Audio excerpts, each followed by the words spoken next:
Super Rugby, the fifth round, which saw 3 games from Australia, just the one from New Zealand, with remember 4 teams in New Zealand being out with some COVID cases having their games postponed. We'll go through the games, some key events, some stats, and you guys can let me know your thoughts. Timestamps down below if you want to skip to the game which is more of interest to you. I saw 3 of the games that I caught up on the highlights for this last one, which I missed.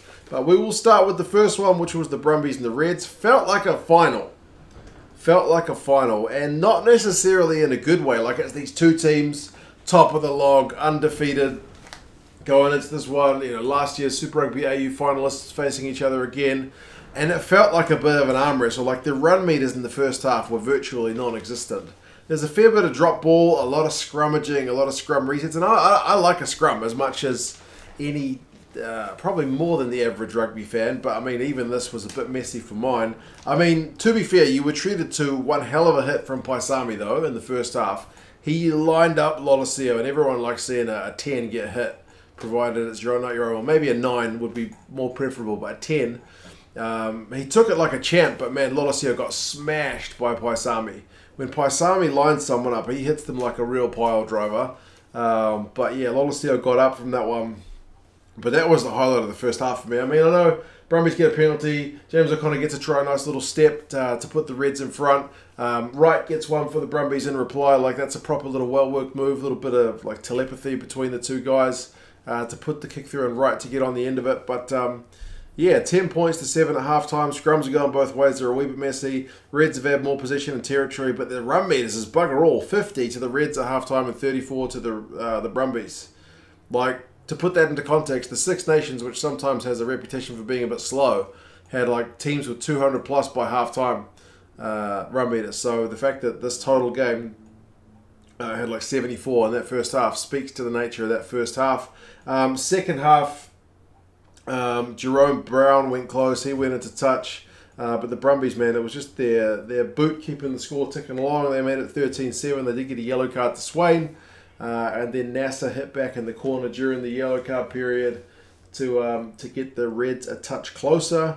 But yeah, the Brumbies managed to kick a penalty during the yellow card period as well and just kind of hung on for grim death at the end, under a fair bit of pressure. So yeah, decent win for the Brumbies. The run meters finished 244 to 242, so pretty close, like a lot more in that second half. But 8 knock-ons by the Reds, pretty costly. 3 by the Brumbies. Brumbies make a lot of tackles, 120 to 72. So yeah, it's the defence that won the day here, plus the boot for the Brumbies. So yeah, they stay unbeaten. They're 5-0. The Reds are now 4-1. Individuals in this one: Banks 68 run meters, a clean break, and 2 defenders beaten. Alaalatoa 14 out of 15 tackles for the Brums. The Reds, Uru has the top run meters for the Reds with 33. That's pretty low, folks. And McInerney has 11 from 11 tackles, so also a pretty good shift. The Brumbies are away to the Force. They'll be favourites for that one, but away from home could be tough. And the Reds are at home to the Waratahs, which, based on their run of form, could also be an interesting game. But again, Reds are going to go in as big-time favourites because right now, those 2 teams still look probably at a closer level to each other than the other teams on that side of the Tasman. However, the second game, the Drua and the Force, these are 2 teams which I think are both tracking pretty well. And this game, probably the game to watch of the 4. I think absolute entertainment on this one. 20 points to 18.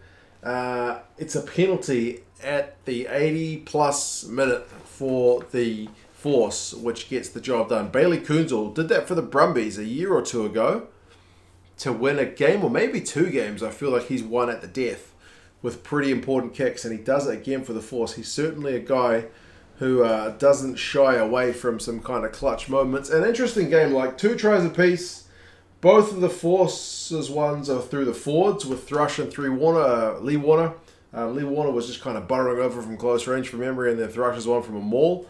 The Drua get one through Habossi down that left wing, and Lomani was like a great support line for Revovo, who just like tore down the middle of the pitch. So the back score, the forward score, and the Drua actually had a try chalked off, which was pretty gutting. They went back, the TMO spotted something seemingly kind of pretty innocuous, but kind of eagle-eyed stuff. Tawaki, the prop, denied a pretty legendary try because it was hilarious, man. Like, he picked up the ball and was like, I don't know what to do.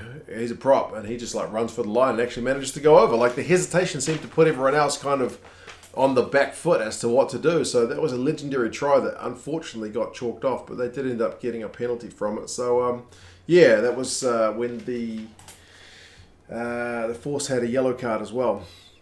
So, yeah, man, the Drew were pretty good value for a lead for pretty good periods of this game. But, yeah, they had to defend for large periods at the end. The Force went like 24 phases before getting advantage. To be fair, they'd gone about 60 metres.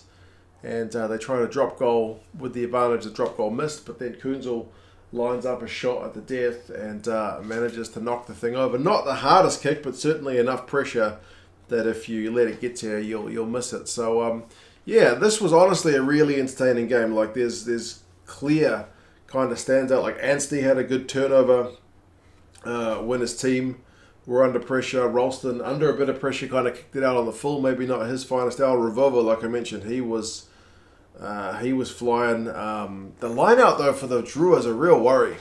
Like, that's not getting better so far. That's the one area of their game that's been consistently bad. And I mentioned it a couple of times that they've been able to turn some of the lineouts, which were messy, into good attacking opportunities, but, like, that didn't always happen, eh? You can't really rely on that. That's kind of half luck. It's like a bounce pass that the bounce just happens to kind of go your way. Sometimes it doesn't, so you can't rely on that. You need to secure that ball. Stats, run meters 520 to 500. Like, I talked about this one being the entertaining game.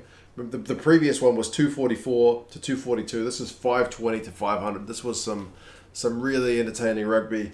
Possession 54-46 to the Force, but territory 53-47 to the Drua. Clean breaks 6 to 2. Offloads 19 to 2. Both of those stats in favour of the Drua. So they're showing us some good stuff. But turnovers conceded 17-12. That's with the Drua have more. I guess if you're going to offload that much, there's going to be more drop ball. Lineouts 8 from 14 for the Drua. Honestly, that's next area to be fixed, please. And 12 from the Force. So they just showed that little bit of clinical edge at set piece time, eh? Habolsi, the winger man, 7 defenders beaten, 63 run meters. Proper shift from him. I should have mentioned he got one of the tries, if I didn't mention that already. And Mataele for the Force, he had 153 run meters, a clean break of 3 defenders. But he got caught by one of the Drua loose forwards, eh? When he had a line break. I forget who caught him. But one of the Drua loosies caught him, which either means Mataele, I think he got caught by someone else the other week. He's just not that quick. He's dangerous, but not got that top end speed. Either that or the Drua guys are just lightning, maybe a bit of both. Nagusa, the number 8 captain, had 18 from 18 tackles. Fergus Lee Warner has 20 from 20. So certainly some good shifts in this one. An absolutely close game that was really, really thrilling. Probably my game of the week in Super Rugby. The Drua 1 from 4. The Force are 1 and 4. So 1 win, 4 losses, but man, close. And the Drua 2 wins, 3 losses. Force, like I mentioned, home to the Brumbies. The Drua are away to the Rebels. And the Rebels looked a bit better in their game. So maybe away from home, that'll be a good test for them. But I think they might go in as favourites. We'll have to wait and see. The next one, Moana Pacifica and the Chiefs. Goodness me, folks, this is a hiding. 59-12, that's a hiding and a half. But it's mostly in the second half. Right? Halftime score is like 12-7. Halftime's close. Second half, the Chiefs absolutely run riot. So, I don't know how much to read into this one. It's Moana Pacifica's second ever game. So, there's a lot that they can work on. It's been about as disrupted a build-up as it can get. Like, COVID week off, game, and then their opponent has COVID, so they get a week off, and then they're back to a game against the team which just beat the Crusaders away from home, which shows you where the Chiefs are at. But the Chiefs were also without like 17 players, so pretty disrupted. So, yeah, nobody wants to get beaten 59-12. So, yeah, it's a bit concerning, but I'm not crying about this one just yet. I still think Moana Pacific's got heaps of room to improve once they figure out kind of some of the best combinations, once they get some consistency playing week in, week out. But also, this just tells you, man, the Chiefs are here to play. The Chiefs mean absolute business. I mean, Gatland, Burr, Hamilton Burr on his debut gets a Maul try. I don't know much about him. My dad tells me he's usually a lock, but he played loose forward in this one. Narawa, Lo, Va'i, who was playing in the loose forwards and looked like a proper dynamic ball carrier. Soakula, who also looks really busy. He's going to be in All Blacks contention if they consider him. Weber, Nankivell, Thompson, who gets a Maul one. So it's a lot of tries and 7 conversions. Could have been 60 points. Moana Pacifica score on both sides at half time. First half 1 through Feauai, second half 1 through Ikitau, and then the 1 conversion. So, I mean, there's not that much to say about that, other than that the first half was competitive, but some of the tries they let in were pretty soft in that second half. Like Va'i's one, I think it was. Like Stowers needs to do a better job on that one. Like the defence was just not up to scratch at some key times. Like some of the tries, I don't think these guys will be conceding in a few rounds' time once they've had a bit of a chance to sharpen up, But time will certainly tell. So yeah, like I said, I'm not too down in the dumps. The fact that the Chiefs put this many points on, obviously I would have liked it to be a bit closer, but yeah, it's their second ever game. They had a yellow card. Lelefano got yellow carded at one point, so that probably didn't help things either. But yeah. 59-12. I mean, run meters 538 to 308.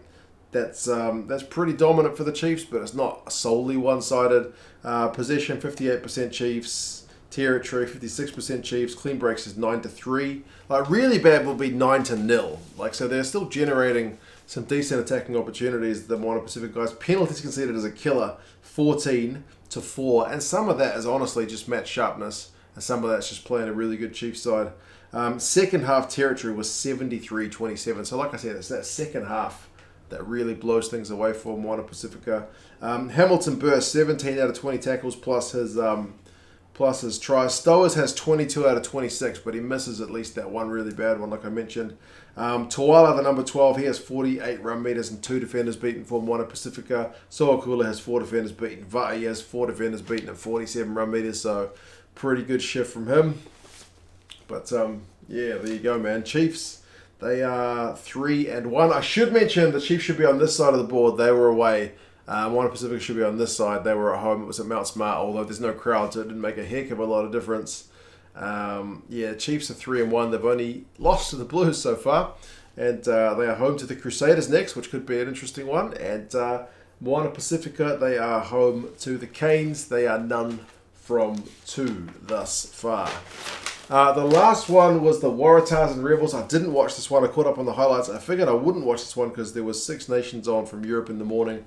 I went to bed early and missed this one, but it looks like it was a pretty good game. Maybe I should go back and watch it because you guys will have to let me know if you watched it. But judging by the stats, the Rebels were actually pretty good value for this one, and the scoreline would seem to indicate so as well, although they only get the 1 try through Elof, who kind of burrows over. All the rest is penalties and a conversion. For the Waratahs, they get 1 through Foketi, 1 through Harris, who's got a hell of a try-scoring run going on at the moment, and 1 through Newsom, plus a penalty there as well. It was played at the SCG, which I don't know if I'm a fan of games at the SCG. At least the pitch didn't seem to be tearing up like in previous years, but I prefer the other grounds. I know the Waratahs are still kind of homeless at the moment until they can get their stadium sorted, but I mean it's a big ground, but I don't know. Yeah, I'm just not the biggest fan of it. Like some of the other grounds around New South Wales have looked fantastic, but I guess they still need to move around for now. Rebels had the early lead with a penalty, but Foketi's try off the back of that scrum, big old fend, gave Joey Powell, don't argue, 7-3. Harris with that try scoring run made it 14-3. 14-6 at halftime with the Rebels put on the pressure, exchange of penalties, 14-9, 17-9, 17-12. Rebels got a yellow card, and then Newsom's try punished them pretty much immediately, but that was the end of the scoring for the Tars. They stopped scoring after Newsom's try on 55, and the Elof's one put them back within range, but then there was nothing doing. But and then you read the stats, man, like run meters 254 to 527. That's in favor of the Rebels. Possession 62-38, territory 64-36 to the Rebels. The Tars had to make 173 tackles, and here's where it gets bad for the Rebels, is that the Tars, like I mentioned, 173 tackles, 89%. The Rebels, 76 tackles, so far fewer, but 76%. That's really low. That's some bad defense. that seems to be where they lost the game, man. I mean, Foketi's try is anything to go by. Parise, 4 defenders beaten. Foketi, 3 defenders beaten. So that midfield for the Tars having a field day. Harry Johnson-Holmes makes 16 from 16. Vaihu has 136 run meters, 3 clean breaks, and 2 defenders beaten. He's not on the board somehow. And the Lock Canham has 14 from 16 tackles. But yeah, the Tars get the job done. But by what I've read and seen, seems like they were really made to work for it by the Rebels, which is encouraging because the Rebels thus far have honestly looked pretty hopeless. And you guys know I try to kind of look on the bright side and I keep things optimistic as much as I can. I want every team to be as competitive as they can be. But this is the first week where I look at the Rebels' numbers, having not seen the game, and see like, man, there's some good reading here, which has not been that much seen other than their line out. So yeah, you guys who watched that game will have to let me know. But yeah, the Rebels are 9 from 5. They're home to the Drua. Could be a good game. And then the Waratahs are away to the Reds. The Waratahs are 3-2. So a positive record when they travel up to Queensland. But that's going to be a tough ask for them. We'll see just kind of where they are at. But yeah, you guys let me know your thoughts. Some pretty good games. If you haven't seen the Drua and the Force, at least go watch the highlights. There's some pretty cool stuff going on there. I reckon that's probably the game of the round for mine, but as I said, I still need to catch up on this last one. But anyway, you guys take care of yourselves. Let me know your thoughts on the games, and I'll talk to you guys again soon. See you later.